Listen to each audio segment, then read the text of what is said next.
Assalamualaikum warahmatullahi wabarakatuh. Waalaikumsalam. Kembali lagi di Rujak Politik. Nah, kali ini temanya itu tentang agama. Gue mau nanya sesuatu nih, aneh nih ya sekarang aneh. Iya. Aneh mau nanya sesuatu nih Tat. Sebenarnya sih ini tentang temanya ini perempuan ya, tentang perempuan, adab perempuan terhadap suaminya. Iya. Nah, apalagi sekarang tuh lagi zamannya tuh para perempuan ini banyak yang durhaka sama suami. Iya. Nah, kira-kira bentuk durhaka istri kepada suami itu apa nih? Yang pertama dulu tuh. Yang pertama, Nah, menurut Raka, istri ke suami. Satu, istri yang bahasanya kurang bersyukur. Kan penduduk terbanyak di neraka kan istri yang tidak taat pada suaminya. betul. Misal suami bikin kesalahan sekali aja, udah selama belasan tahun, bertahun-tahun suami ngasih makan, ngasih kebaikan, udah gak kelihatan sama sekali tuh. Dianggap kesalahan suami itu sebagai aib yang tidak bisa dimaafkan. Nah, kalau misalnya istri keluar rumah itu Istri keluar rumah termasuk durhaka gak? itu harus Tanpa izin ya maksudnya? tanpa izin ya dia berdosa. Berdosa. Iya. Tapi nggak termasuk durhaka gitu. Ya durhaka tetap kan dosanya istrimu kamu yang nanggung. Kalau istrimu keluar rumah tanpa izin dirimu ya istri yang itulah Nanggung sendiri. tanggung sendiri. Oh, Dan dia kalau meninggal dalam keadaan keluar rumah tanpa izin suami dia kan dilaknat. segitunya ya? Iya. Jangan itu zaman dulu ada kisah seorang istri yang ingin nengok ibunya ya orang tua yang sakit, si suami nggak ngasih izin.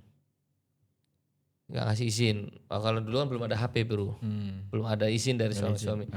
Istrinya bingung nih mau nengok ibunya orang tuanya yang sakit keras nih. Singkat cerita mungkin ketidakpahaman agama atau apa, si istrinya tengoklah si ibunya berjalan ke sana. Qadarullah di pertengahan jalan istrinya meninggal. Ada perdebatan apakah si istri ini seorang istri yang taat padahal dia nengok orang tua yang sedang sakit. Tapi kembali lagi di Islam diatur. Ketika lu akad nikah ijab qabul maka semua tentang istri kamu yang nanggung. Betul. Ya kan kalau istri keluar rumah tanpa izin suami ya tetap dia akan berdosa walaupun nutup aurat. Yeah. Misal jauh tadi nengok orang tua. Beli bumbu dapur di sebelah. Ya, warung. Cuma ke warung juga nggak boleh. Izin suami. Tapi kalau emang itu ya jangan ya nggak harus tiap warung izin ya bisa ngomong. Ya ntar kalau saya keluar ke warung kalau lagi belanja diizinin nggak? Jadi nggak harus sewaktu-waktu izin. Takutnya suaminya lagi rapat, lagi sinyal HP-nya habis. Misal istri lagi masak, kompornya habis, WA kan harus izin doh. Yeah. WA lu, baterai lu habis, lagi perjalanan pulang kantor. Istri belum mateng nih masakan, lu di WA nggak balas kan baterai habis. Ya gimana tuh istrinya mau keluar rumah, dosa gue nggak izin, bener nggak? Iya. Ya solusinya apa? Ya nggak harus setiap hari izin, jadi omong ke suaminya. Ya kalau bunda lagi beli kebutuhan rumah tangga misal bumbu LPG apa ke sebelah rumah diizinin ya saya izin saya ridho udah gitu. Jadi kan nggak harus izin terus. Jadi takutnya ketika suami udah nyampe rumah udah capek kerja lihat makanan ikan masih hidup sebelah kan tadi habis LPG-nya. Iya, gue paham kan. Ya ada ngomel lu ntar gimana sih justru. Tapi emang apa sih namanya kewajiban suami dulu dia? Iya. Kewajiban suami selain nafkah tuh apa aja? Kewajiban suami ketika akad nikah jelas memberikan kebutuhan lahir batin. Nah itu misal contoh lo harus ngasih nggak cuma urusan batin doang nih, urusan lahir itu lo ngasih papan, ngasih pakaian yang layak, lo ngasih tempat tinggal yang layak, lo ngasih makan yang layak. Nggak mungkin lo ngasih beras doang makan. Ya paham gue itu mah. Ya lo kan harus masakin, lo harus nyuciin baju istri. Oh masakin juga termasuk kewajiban dari Kewajiban suami? Masak, ngepel, cuci piring, nyetrika, nyuci baju, semua itu kewajiban suami. Kewajiban istri sekarang? Kewajiban istri kalau suami nyuruh. Oh kalau suami nyuruh berarti kalau suruh masakin dimasakin? Dimasakin. Nah, itu pahala bagi seorang istri. Jadi kalau misalnya selama suami nggak nyuruh nggak usah dimasakin nggak apa-apa? Ya nggak masalah. Nggak masalah. Iya tapi ya istri yang mana kan gitu kan gabun nggak masakin. Ya masa suaminya apa? Ya yang penting tahu dulu hukumnya dulu, hukum awal biar suami juga nggak semena-mena sama istri. Ya sekarang juga banyak bukan hanya istri yang durhaka juga sekarang kan juga banyak juga para suami yang durhaka suami yang durhaka betul. pada istri contohnya ya KDRT. Nah, KDRT itu sebenarnya masuk durhaka kepada istri juga apa enggak sih sebenarnya? Kalau KDRT sejauh mana dulu kita bicara KDRT bro? Ketika suami marah sama istri karena apa nih KDRT? Tapi kan di Islam juga enggak boleh. Marahin istri boleh, cuma kan harus ada aturannya di Islam tuh. Enggak boleh tuh mukul di area-area yang bikin cedera. Mungkin di area-area yang enggak bertulang masih boleh tuh, istilahnya dipukul di daerah sekitar yang sekiranya tidak menyebabkan trauma atau apa itu masih boleh. Cuma dalam konteks kesalahannya apa dulu. Dan Islam kan enggak menyuruh seorang suami untuk mukul istri, enggak. Semua kan bisa diselesaikan baik. Tapi kembali lagi sekarang kan, zaman sekarang kan orang lebih milih pasangan yang mapan dulu, agama nanti. Padahal ketika berumah tangga yang dipakai agama semua urusannya. Lo masa kalau suaminya nggak paham agama dikirain kewajiban istri. Padahal di agama kan itu kewajiban suami. Kewajiban suami. Ya kalau suaminya nggak paham agama gimana dong? Kan lo harusnya masak. Lah istrinya yang paham agama lah. Ini kan tanggung jawab lo. Ya kan susah juga karena agama tetap penting. Soal dunia apa sih mengikuti gitu, ikutin aja. Nah kalau misalnya agamanya dapat tapi dunia yang nggak dapat kan kebanyakan juga orang kebanyakan cerai karena itu juga kan salah satunya faktornya. Apalagi ada istri yang bunuh diri karena ada tuh di sebuah berita adalah dia karena anaknya nggak bisa nyusu apa nggak salah ya. Jadi dia bunuh diri tuh.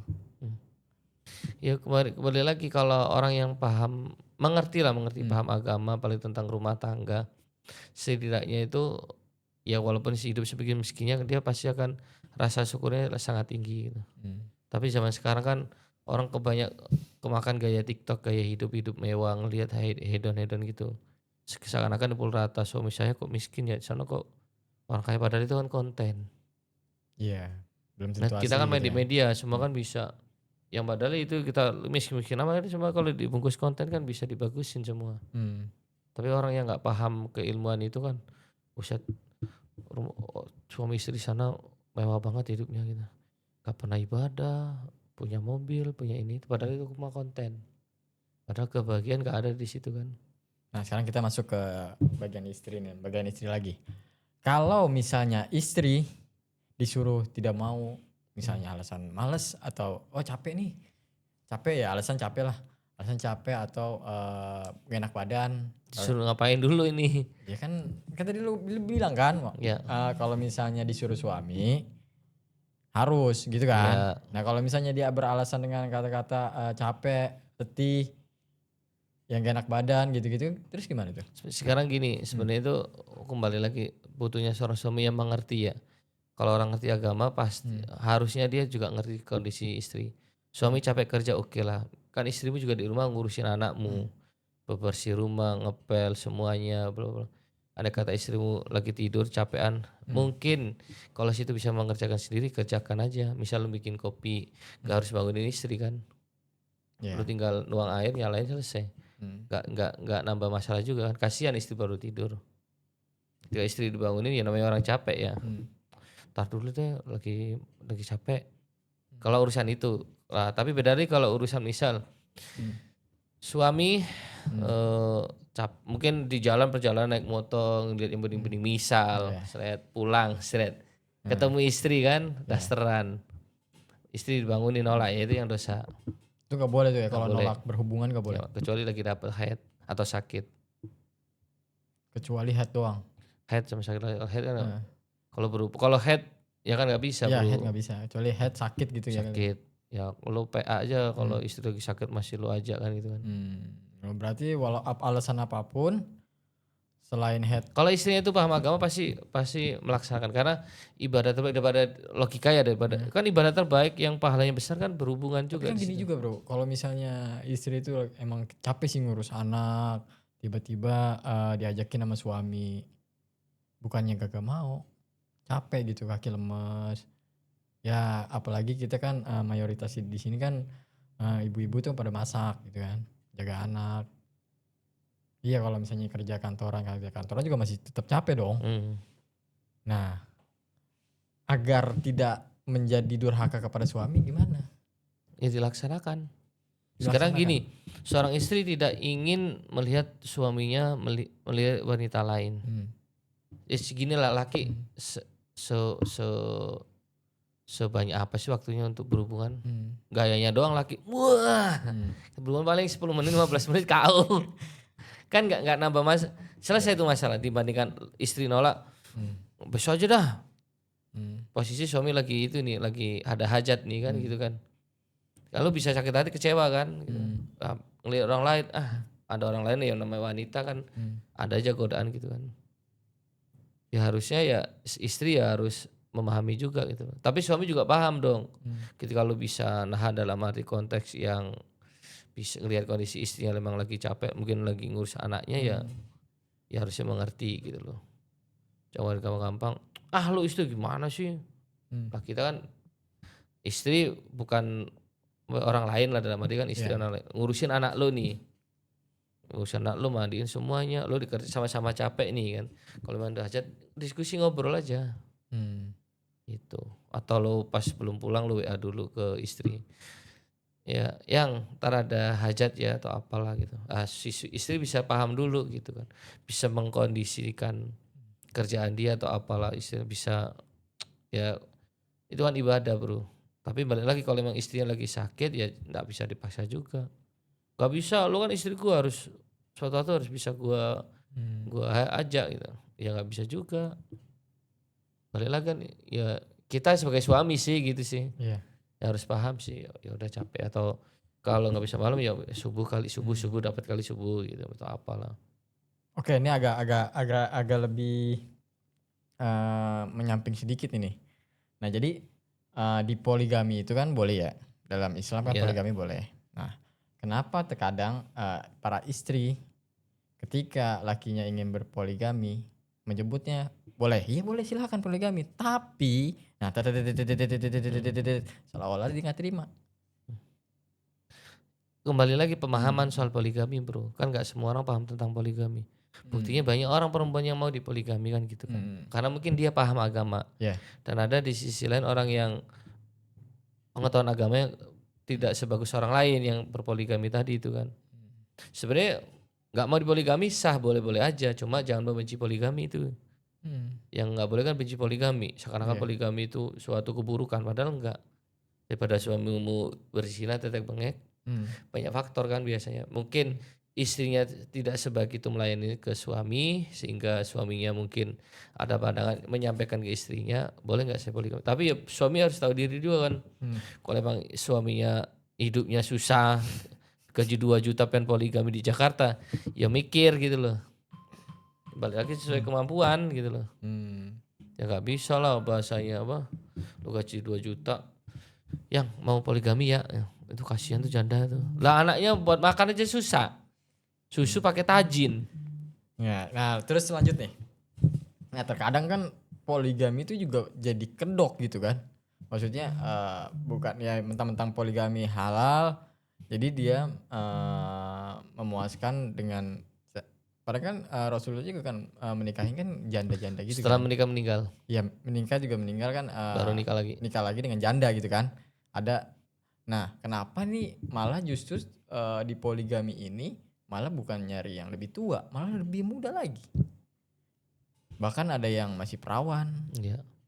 Nah, pemahaman di situ boleh apa gimana? Ini nih yang membuat para istri cemburu gitu. Sebenarnya enggak sih kalau situ istrinya tadi paham agama dan situ dalam segi ekonomi mencukupin, mungkin tidak masalah mungkin bagi istri ya. Yang penting mah lancar, dia bisa taat sama suami dan si istri tidak membenci poligami kan gitu. Balik lagi suaminya paham agama enggak kan gitu kan. Jangan sampai suaminya enggak paham agama maunya poligami, enggak tahu aturan tentang rumah tangga, itu yang masalah. Jangan sekarang kan orang kaya banyak duit maunya poligami, hukum agama enggak ngerti, istri enggak diajarin sholat, anak nggak diajarin ngaji, pengennya ibadahnya poligami, ya kan nggak nyambung. Gue poligami aja dah. Anak nggak ngerti agama gimana? Emang ada aturan itu sendiri Tat untuk poligami itu? Apa ya? Bagi suami aturan sendiri untuk poligami gitu. Kalau aturan baku sih ya nggak ada sih, selagi dia mampu ya silakan, mampu balik kan. Dia mampu adil. Ya adil ya adil. Misal nih istri kedua belum punya anak, istri pertama punya anak 4 kan nggak mungkin istri kedua 1 juta, istri kedua 5 juta, istri pertama 5 juta. Adil nggak menurut lu? Enggak. Kenapa? Istri pertama Anak 4. anak 4. Istri kedua masih kosong. Heeh. Dikasih 5 juta. Oh enggak adil. Ya kan nggak adil. Enggak Kan? adil. Nah, pemahaman itu yang salah kaprah biasanya. Dan taunya suami kan ya udah penting gue kasih duit. Tapi yang lebih jauh lagi kan, nah terus istrimu diajarin siapa agamanya, pendidikan agamanya, anak gimana ngajinya. Ya kan itu masalah, harus benar-benar suami emang ngedidik agamanya kan. Iya. Gitu. Jadi poligami itu boleh asal adil gitu ya? Poligami boleh asal adil dan tidak boleh asal adil dan tidak zalim aja. Nah masalahnya kan itu tuh, banyak kan jadi kedok.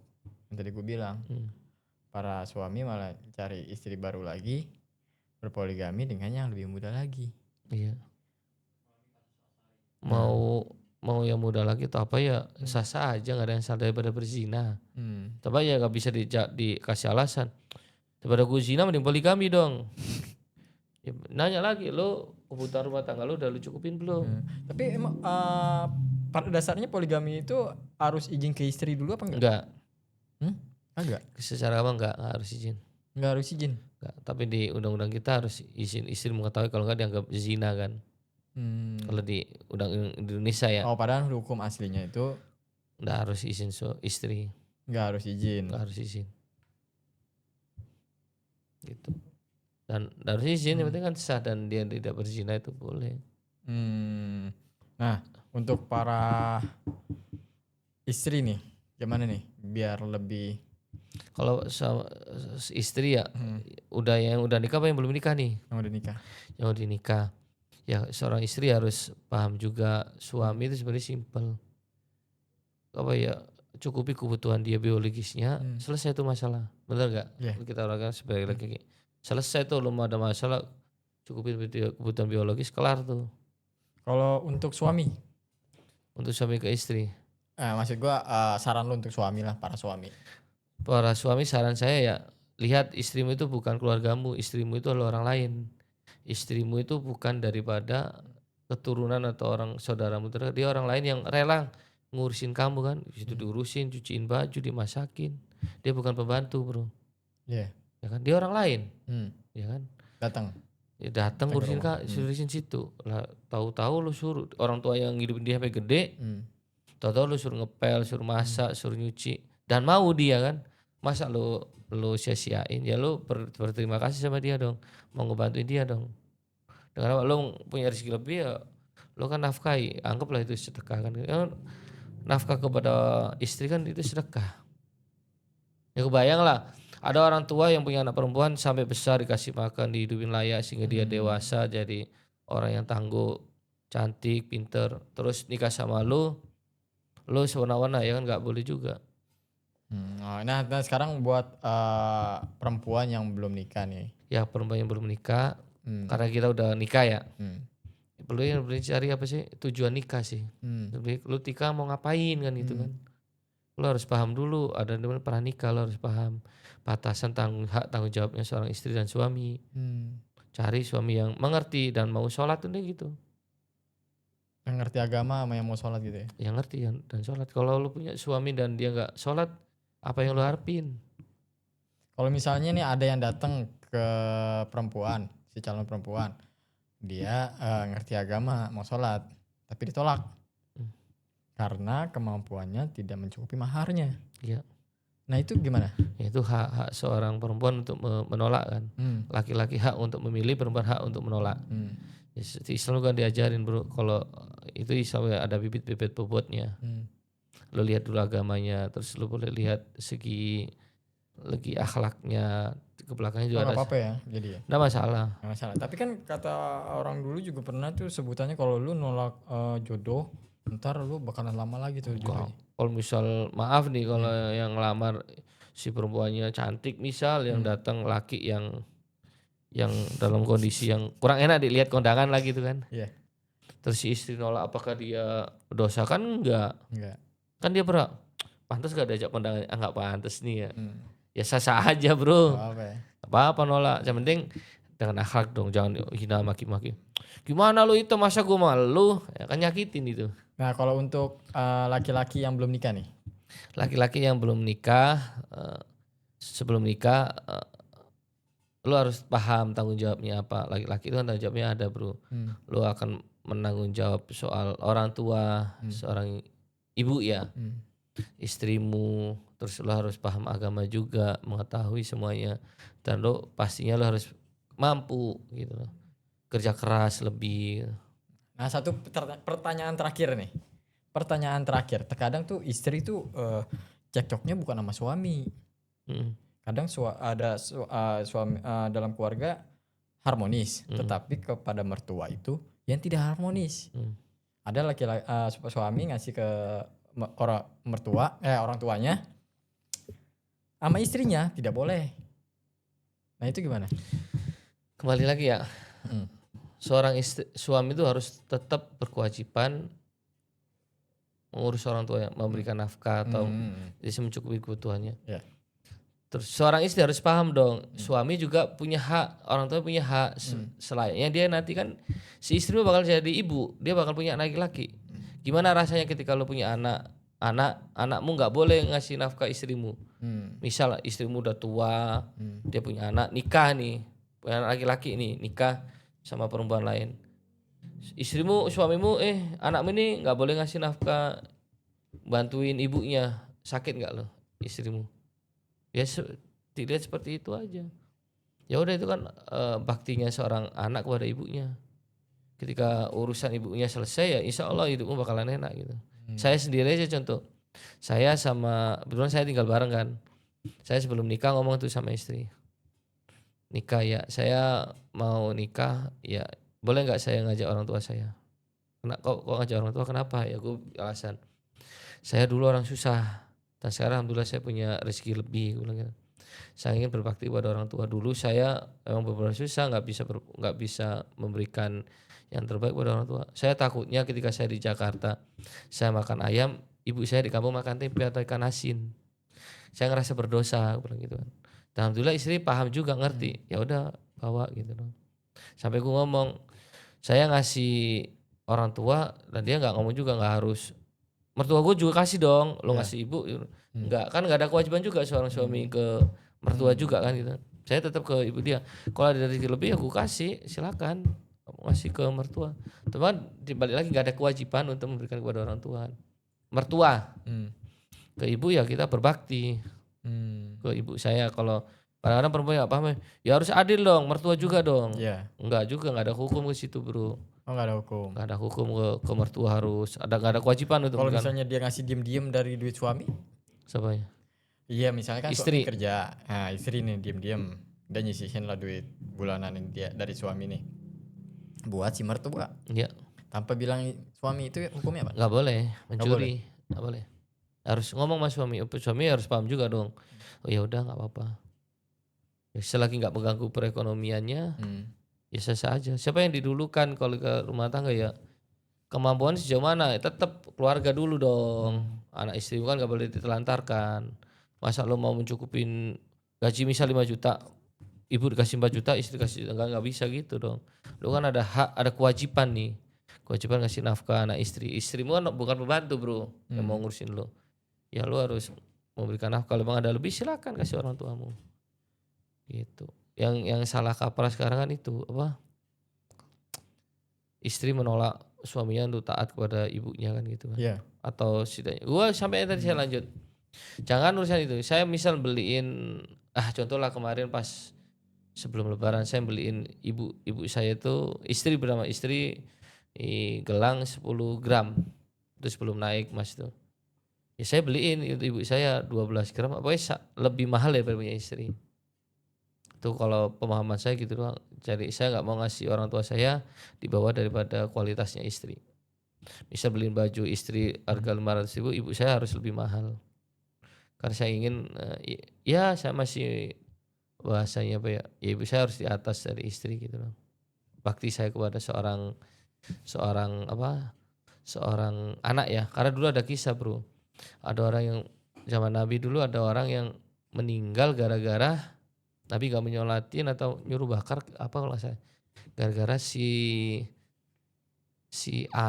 anak ini, si anak dari ibunya ini lebih dia ngasih baju istrinya itu mewah-mewah, ibunya dikasih barang-barang yang jelek.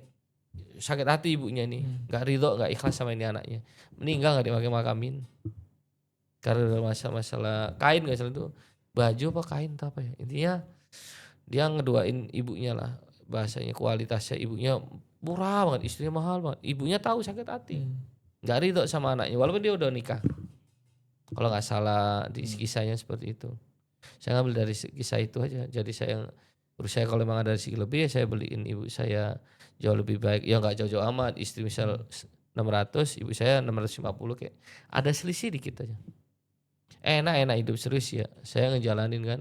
Saya nggak kepikiran bisa punya rumah, bisa punya ini itu, nggak ada kepikiran. Kalau saya nggak dengan cara saya mengangkat derajat orang tua ya alhamdulillah. Sekarang saya kalau ibu-ibu hidup sama saya kan saya bisa masihin. Saya makan ayam, ibu saya makan ayam. Iya. Ya kan? Jadi terus tiba-tiba ada nih istri yang ngomong kayak gini. Iya, itu mah istri sampean baik. Orang tua sampean baik. Ini orang tua saya bejat. Gimana orang tua tuh? mertua apa gimana? Iya, maksudnya mertuanya bejat gitu loh. Mertuanya perempuan, yang ibunya orang tua perempuan. Ibunya laki-laki. Oh, ibunya laki-laki yang kurang bagus lah gitu ya. Jadi kan antara si istri sama mertua kan cekcok nih, nggak temu. Ya balik lagi, itulah pentingnya punya pasangan yang paham agama. Seorang ibu rumah tangga nggak boleh ikut campur. Ibu nih, ibu misal saya jadi ibu, saya punya anak udah berumah tangga, saya nggak boleh ikut campur nih, anak istri nggak boleh ikut campur. Ada kata mereka bermasalah pun saya nggak boleh ikut campur. Pasti nasihat saya nggak fair. Dia harus kasih nasihat ke orang lain aja, ke ustadz yang di tengah-tengah. Kalau ke orang tua nggak bisa. Orang tua juga harus paham juga. Gak bisa ngasih saran atau apa, dan orang tua juga gak paham. Lo anak gua, lo harus gua, gak bisa gitu juga. Lo kayak gitu ngapain anak lo dinikahin? Bener gak? Ya sebenarnya gue masih banyak nih obrolan penting yang harus dibahas, tapi mengingat waktu udah 27 menit dan kita harus tutup obrolan Islami kita. Ya kalau emang ada kesalahan dari penjelasan ya maklum lah, kita semua milik Allah.